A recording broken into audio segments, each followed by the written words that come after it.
இவர் எவ்வளவு யூனிக்கான டைரக்டரோ அதே அளவுக்கு இவரோட படங்களும் ரொம்பவே யூனிக்கா இருக்கும். இவர் எடுக்கிற படங்களோட கதையை டைரக்ட் பண்ண ஒரு தனி தைரியமே வேணும். அதே மாதிரி இவர் எடுக்கிற படங்களை புரிஞ்சிக்க ஒரு தனி மனப்பக்கம் வேணும். அந்த மாதிரி இவர் எடுக்கிற படங்கள் எல்லாமே ஒரு வித்தியாசமான ஒரு புதுமையான தமிழ் திரையுலகில் இது வரைக்கும் வந்திருக்காத ஒரு புதுமையான காதல் கலந்த கதைகளை இவர் ரொம்பவே அழகா எடுத்திருப்பாரு.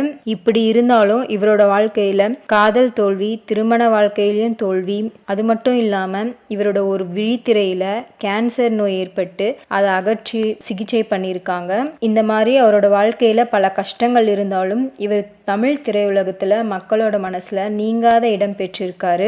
அவர் வாழ்க்கையில நடந்த சில சுவாரஸ்யமான விஷயங்களையும் அவர் டைரக்ட் பண்ண படங்களை பற்றியும் தெரிஞ்சுக்கலாம் வாங்க. இவர் தன்னோட சின்ன வயசுலேயே ஆனால் டைரக்டராக தான் ஆகணும், இல்லைனா இந்த வீடியோ நீங்கள் முழுசாக பார்க்கணுன்னா கீழே லிங்க் கொடுத்துருக்கேன், கிளிக் பண்ணி பாருங்கள்.